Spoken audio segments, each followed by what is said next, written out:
In the winter of 1939, in the Polish city of Lodz, an 11-year-old boy named Jack Tramiel was pulled out of his life and marched into a ghetto.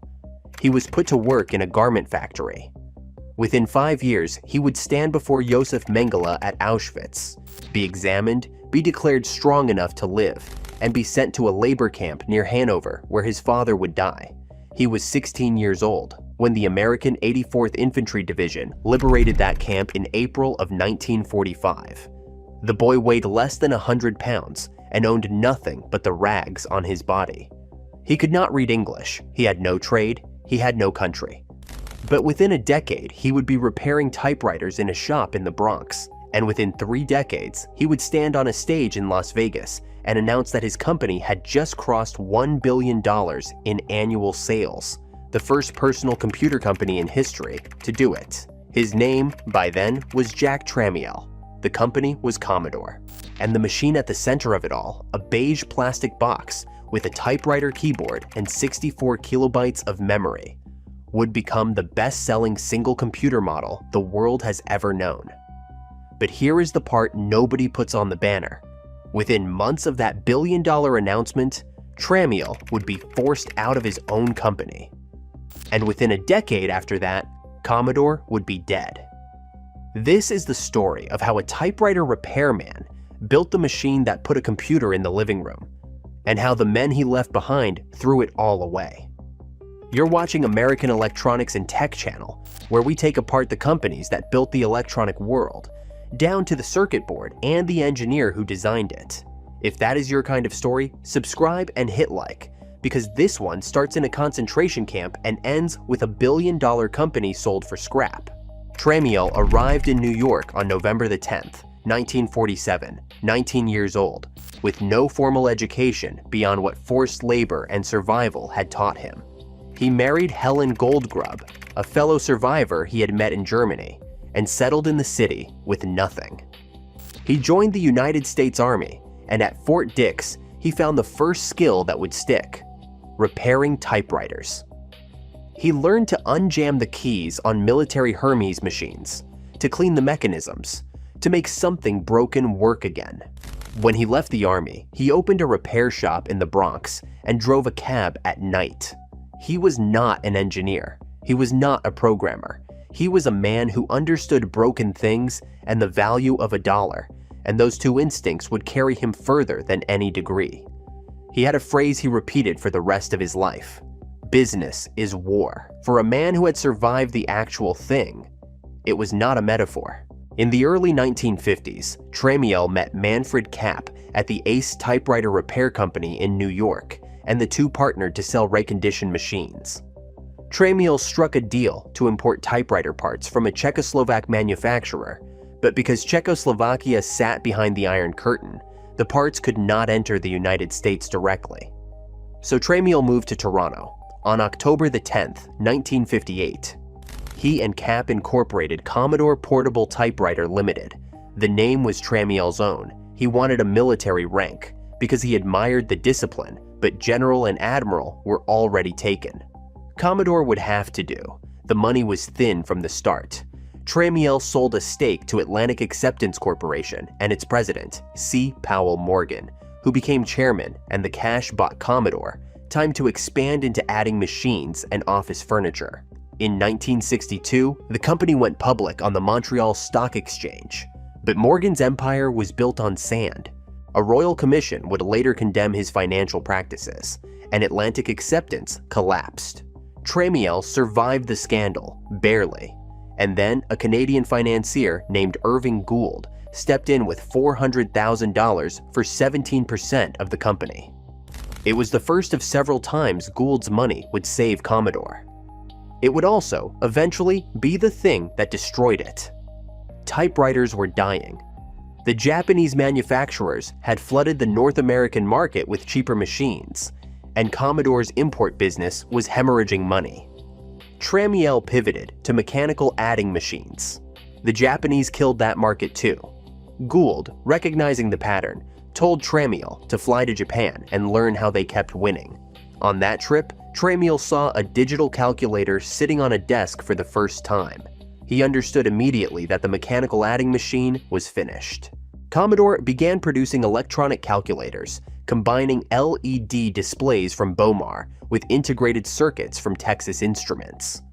For a brief moment, business was good. Then, Texas Instruments looked at the margins Commodore was making and decided to cut out the middleman entirely. TI released its own calculators at prices below what Commodore was paying for the chips alone. It was a death blow.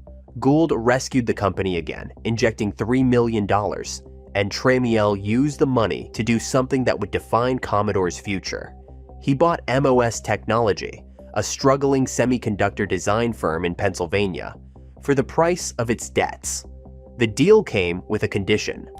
MOS Technology's lead engineer, a man named Chuck Peddle, had to come with it.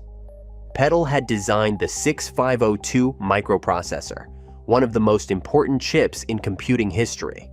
Tramiel did not fully understand what he had just bought. He was about to find out.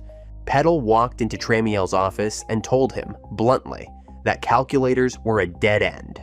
The future, Peddle said, was computers. Tramiel, a man who had survived Auschwitz by reading situations faster than the people around him, did not argue. He said 2 words, build one.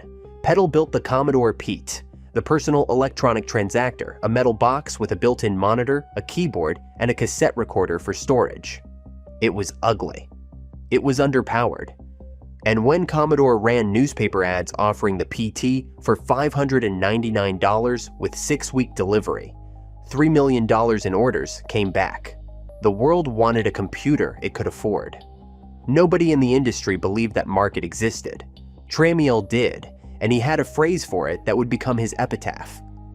We need to build computers for the masses, not the classes. The PT sold well in schools and in Europe, where Commodore's existing dealer network from its calculator days gave it a distribution advantage no American rival could match. But the PET was a business machine, and Tramiel wanted the living room. He wanted every family in America. The question was, what kind of machine could get him there? And who would build it?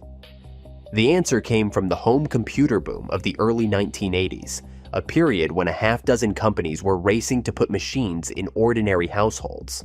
And Tramiel had an advantage none of them could replicate. Because he owned MOS Technology, Commodore manufactured its own chips. That meant vertical integration.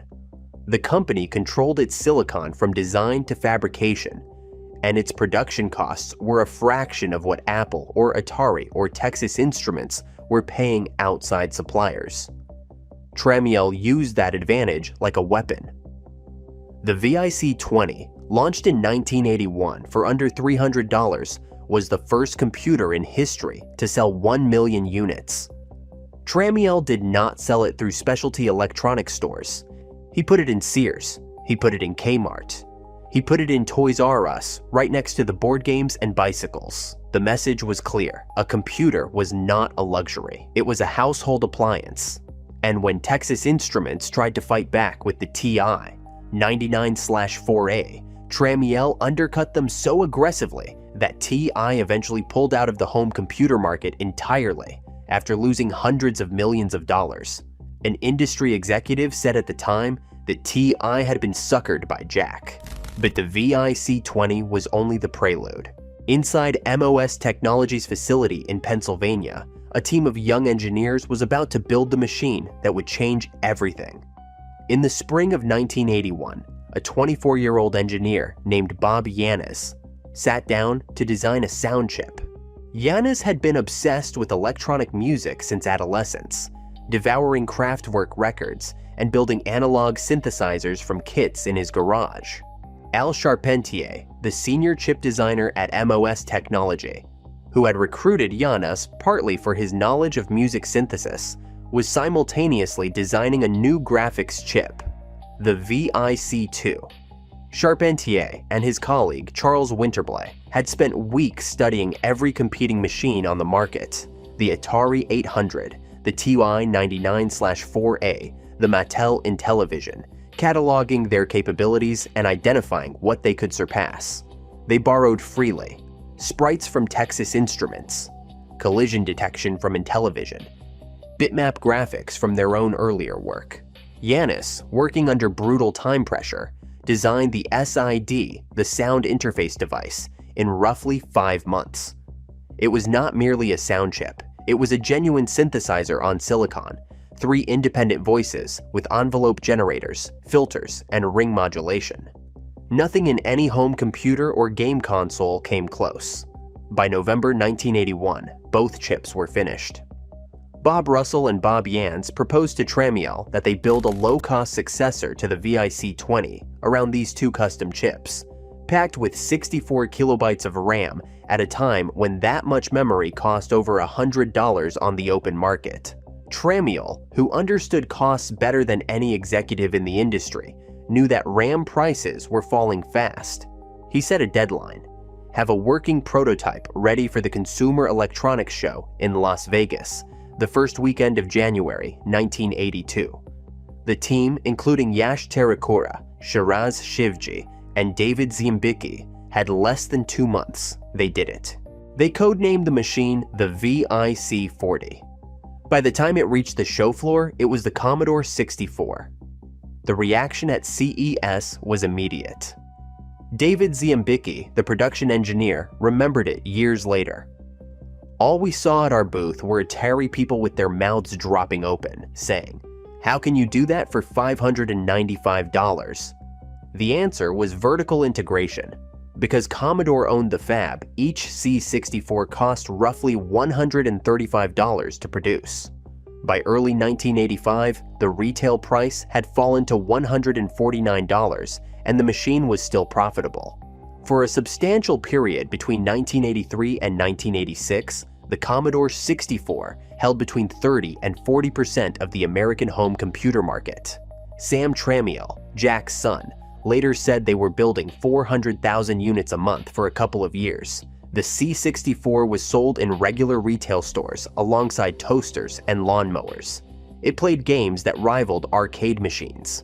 Its SID chip spawned an entire culture of computer music, with composers like Rob Hubbard and Martin Galway writing scores that people still listen to today. By 1983, Commodore's annual revenue reached $1 billion, with $100 million in profit. It was the largest personal computer company in the world. Guinness would eventually recognize the Commodore 64 as the best-selling single desktop computer model of all time, with credible estimates placing total sales between 12 and 17 million units across its nearly 12-year production run. But here is the fact that sits in the middle of that triumph, like a crack in a foundation. The engineers who built the machine that conquered the world, Yanis, Charpentier, Winterball, Ziembicki, faced pay freezes after the C64 shipped. Nearly all of them left Commodore by the spring of 1983. They founded a company called Ensoniq and went on to build synthesizers.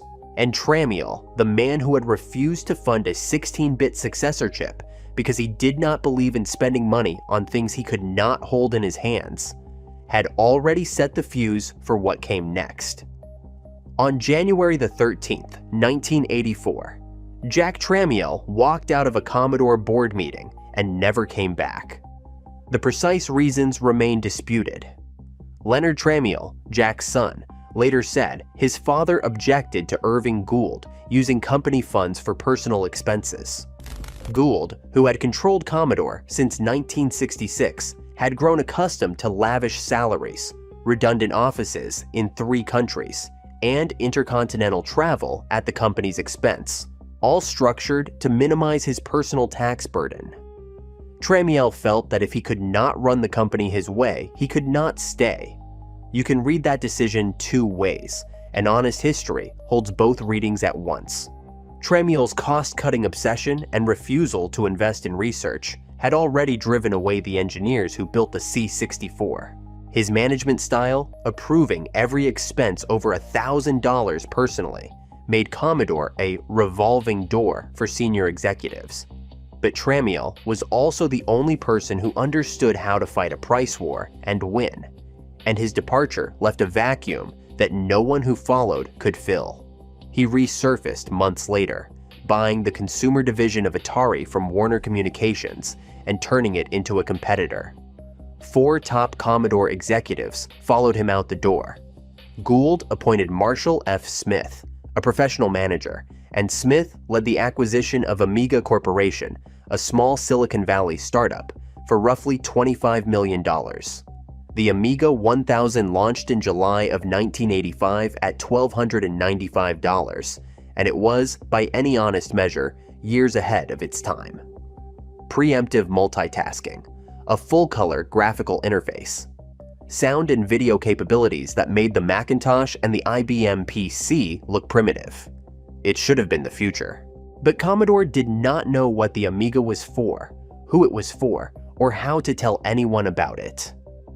They released a confusing tangle of models. They failed to market it to the creative professionals who would have made it a standard.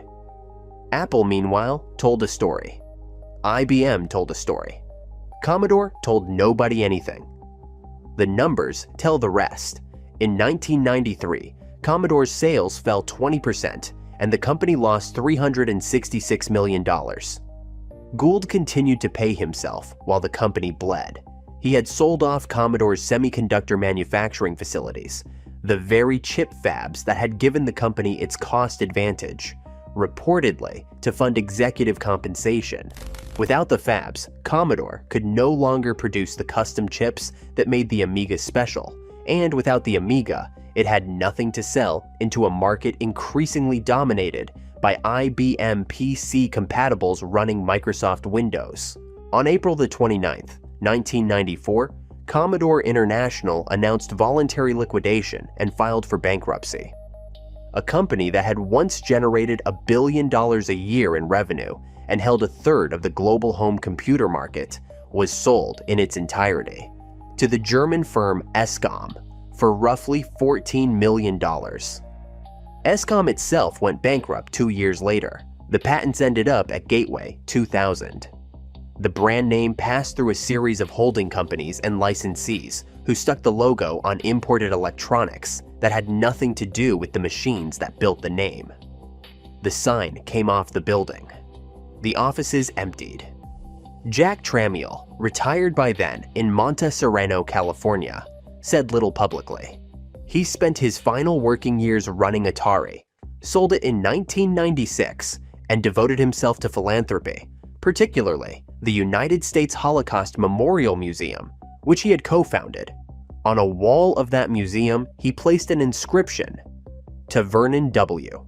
Tot, my liberator and hero," the name of the American soldier who had pulled him out of that labor camp in 1945. Jack Tramiel died on April the 8th, 2012. He was 83, but the Commodore 64 did not die. It does not appear to know how. More than 40 years after it first booted in living rooms across America and Europe, the machine persists with a stubbornness that says more about what it was than any sales figure ever could. There are communities of homebrew developers still writing new software for it, pushing the hardware into feats its designers never imagined.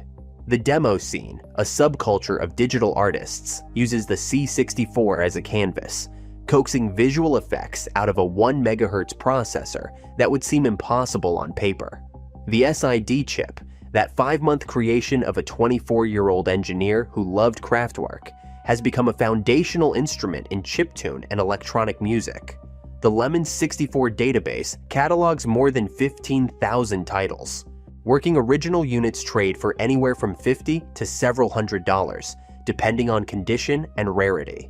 And in 2025, a new company operating under the Commodore name, with Leonard Tramiel serving as an advisor, launched the Commodore 64 Ultimate, an FPGA-based recreation of the original machine in the original bread bin case, with HDMI output and compatibility with over 10,000 classic titles. It starts at $300. The reviewers called it a masterpiece. The molds used to form the plastic case are the same steel tooling from the original production line, recovered, restored, and put back to work. There is a particular kind of American story where a man survives the worst thing the 20th century can do to a human being, crosses an ocean with nothing, and builds something that changes the world. Jack Tramiel's version of that story has a twist that most of them do not. He lost it. Not to a competitor, not to a better technology, to a boardroom, to a chairman who valued his own comfort over the company's survival, and to a generation of managers who inherited the greatest cost advantage in the personal computer industry and sold it for parts. Commodore did not lose the computer war. Commodore fired the general who was winning it, and then forgot how to fight. But the machine outlived the company, outlived the executives, outlived the era. Somewhere right now, someone is typing load, *8*1 on a Commodore 64, pressing return, and watching possibility load line by line onto a screen. The typewriter repairman from the Bronx would understand. He spent his whole life fixing broken things and making them work again. He built a machine that still does. If you owned a Commodore 64, a VIC-20 and Amiga, or if you worked at Commodore or one of its suppliers, drop a comment below. Tell us the model, the year, and whether it still works. The people who use these machines and the people who built them know more about what was lost than the people who sold it. If this story meant something to you, subscribe and join the archive, because we are building something here, one company at a time. And the history of American electronics is too important to let the algorithms bury it. We have the story of another American tech empire coming next, and you will not want to miss how it ends.